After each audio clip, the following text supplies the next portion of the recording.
So, Kadia, coming to something I know we talked about before the recording is really your journey into cyber. And unfortunately, despite all the progress we've made, it's still a male-dominated industry, right? And then, how have you been able to forge your way through this male-dominated industry and be able to kind of be a beacon of light for others, right? As you're moving your way, both as you moved into Silicon Valley many years ago, as well as your journey inside of the various companies over here. So my journey was slightly, I learned it the hard way, let's put it this way. I was, like I mentioned earlier, part of electrical engineering. I was the only woman in class for several years. In college as well, we were 3 women in security. So I constantly learned that the expectations were sort of different from me.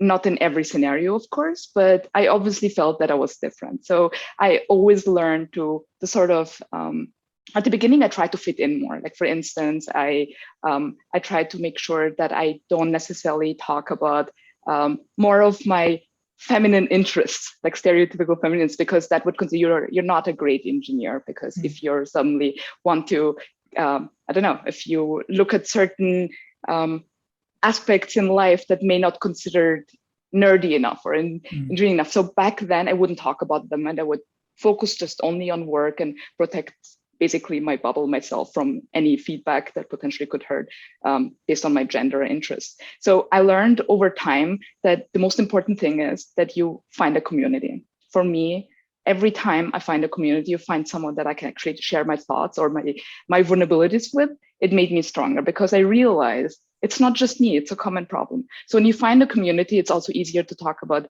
ways to address it.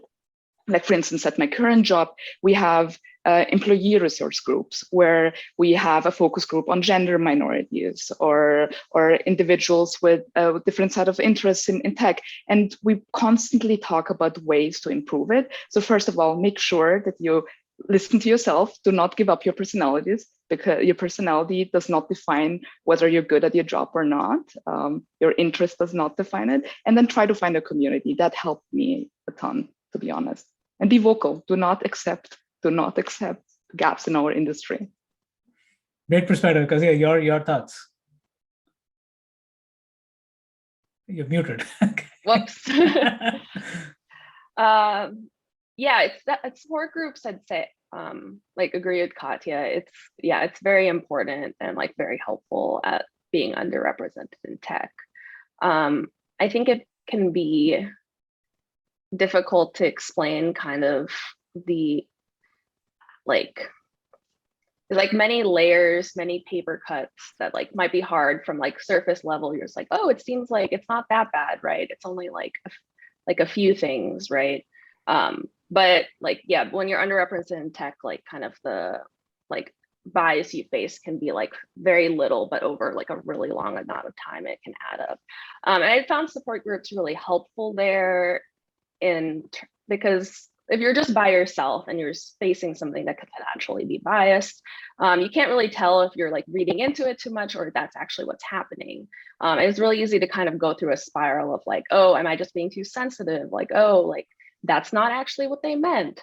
And like, actually, when you're have like other underrepresented people you can like kind of talk to and deal with issues with, it helps when you say something and they can be like, oh, you're not crazy, like that is totally inappropriate for have them done that, or like, oh, that person, like it might seem like they were just like that was a coincidence, but they have been really rude to me as well and like condescending. So it helps, I think, with the purgatory of like constantly thinking like, is it just me, like and feeling like other people like have the experiences and help you kind of like trust your instincts a bit more. Wow, great perspective. Now turning the focus on the community, but again, the giving back aspect, right? And both of you are active in your own ways. So how has that helped you kind of grow? And it sounds kind of counterintuitive when you're giving, but one actually grows, right? The more you give, the more you grow.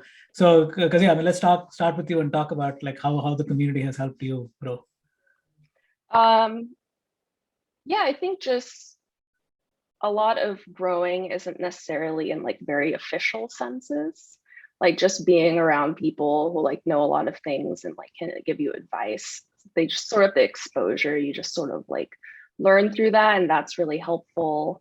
And then on the flip side, when you're the like trying to help someone younger, you kind of think of what would have been really helpful for you back then.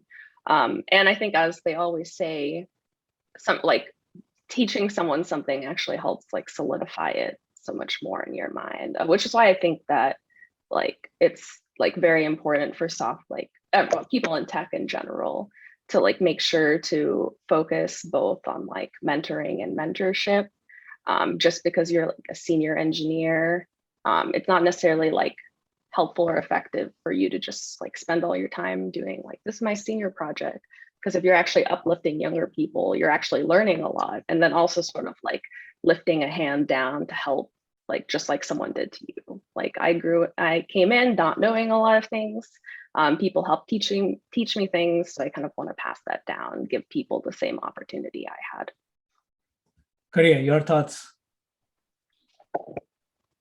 So the way the community helped me grow was mostly gaining confidence, like to Keziah's point, understanding that the fears or vulnerabilities or issues that I have had were justified, made me grow as in, I know how to deal with some of the challenges that I'm experiencing throughout like in this industry. But also another way that it made me grow to similar to Keziah, it inspires me to also just be a little bit more vocal about it.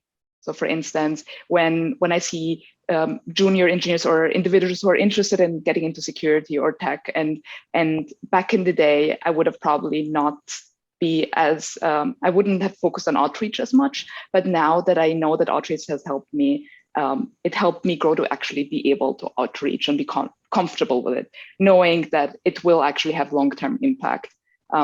That's something that I wasn't good at before, but now I feel more comfortable doing. Got it. One final question, and again, Kadia, let's stay with you for a bit, right? And you've again, congrats on the on becoming a manager.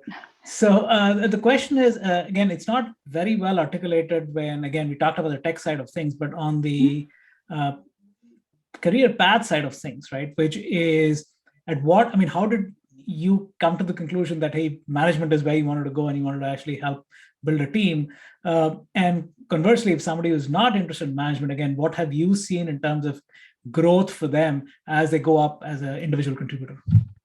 That's a very good question. So the reason why I wanted to be in management is to still drive technical solutions with the team, but at the same time also focus on individuals' career progression. Because one of the gaps that we all constantly see in our industry is that we have a ceiling.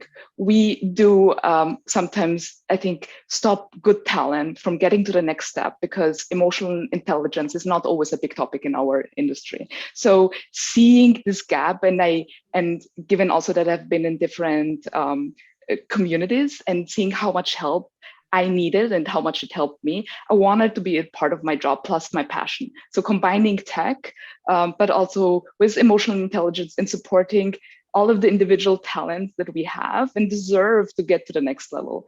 Which brings me to the second part of your question, which is, as an IC, there are so many different ways to actually lead without being a manager. Because, like, for instance, tech leads, I wish we had a more diverse tech lead across our industry.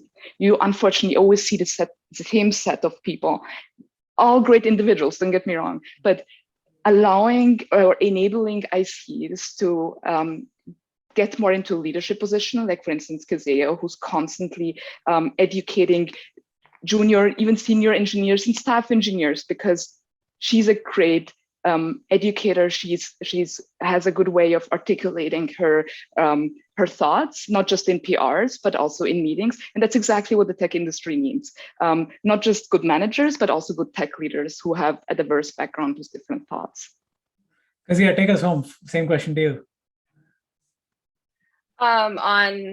Specifically on the growth aspect of how does somebody come to a conclusion that, hey, they want to stay on the IC path and or move into management, and like, how do you make the choice? Okay, yes. So yeah, I think it very much depends on what I think makes you feel like accomplished, like at the end of the day. Like Kadia, I know, is like great, loves working with people, loves helping like people, like uplifting people and their projects, like connecting them, like helping people like succeed. For me, I think I'm a lot more of an introvert. I know management is a lot of like, yeah, a lot of coordinating, a lot of talking with so many different people, which you do have to do a lot of as an IC. But I think what I love in tech is what I guess gives me a feeling of accomplishment at the end of the day is having built something like that. So that's, I think, why on my side, I've decided that management's probably not for me.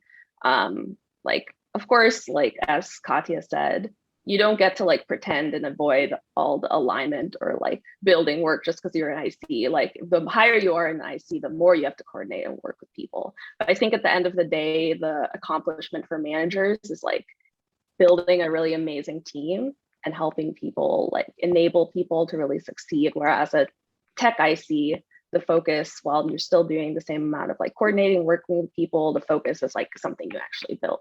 So I guess both are what you built, but if you build something technical or you build like an amazing team.